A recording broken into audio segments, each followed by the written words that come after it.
New at noon, Kansas City, Missouri Mayor Quinton Lucas has COVID-19. Mayor Lucas says that his test results came back positive last night, but because he is vaccinated and has received his booster dose, he is experiencing few symptoms. His office tells us that this was all part of the mayor's regular PCR testing. In a statement to our newsroom about healthcare workers, he said, "Let's help them and each other by encouraging all in our lives who are not yet vaccinated or boosted to make it a priority today and to use caution as we ring in the new year."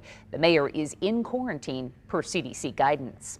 Missouri will end its COVID-19 state of emergency tonight. Governor Mike Parson says that the state of emergency is no longer needed because of vaccines, mitigation efforts, and healthcare workers. The decision comes at the same time that the state is seeing a huge spike in COVID-19 hospitalizations. They've gone up 13% in the last 2 weeks. Testing is also still an issue. We continue to see long lines of people wanting to get coronavirus tests. Some drivers waited 2 hours for a test at this site off 75th and Prospect in Kansas City, Missouri, Thursday. And we're seeing the same situation in parts of Kansas. In Kansas City, Kansas, people waited in these long lines to get a rapid test at this Vibrant Health KC testing site. Normally, they test 200 people a week, but now they say that they're seeing that many people in a day.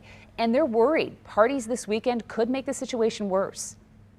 Hoping that people decide to stay at home, or we're going to have another week of this when we already have a shortage of testing supplies and staffing in some cases for some test sites. Vibrant tells us 27% of the tests at this clinic are coming back positive.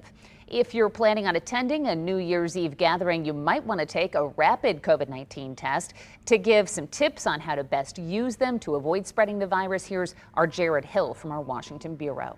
A test run for 2022. Happy New Year! But the Omicron surge sending the nation into an early pandemic rewind. We're really struggling to maintain our workforce, particularly of nurses right now. The spike leading to new closures, like at some Smithsonian museums in D.C.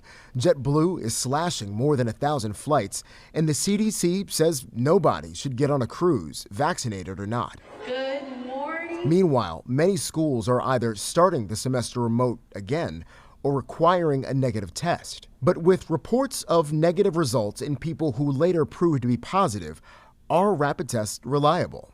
Testing researchers say yeah, though maybe not early in infection. Pre-Omicron, there is enough data to suggest that if you're negative on a home test, you're also very low, unlikely to be spreading the virus. Those early negatives, even with no symptoms, are why they suggest you move with caution, especially if cases are high where you are. I would pause to go visit my grandma, and I would want to ideally do 2 tests at least 24 hours apart before I feel confident. Reporting in Washington, I'm Jared Hill for KMBC 9 News. Well, next week, the Shawnee Mission School District will take a new look at its COVID-19 pandemic safety rules. A special meeting is set for Monday evening at 5. Students return from winter break Wednesday. In November, the board approved a policy for second semester that would make masks optional for middle and high school students. Masks would be required in schools if 3% of the student body is in quarantine. We'll let you know what happens Monday night.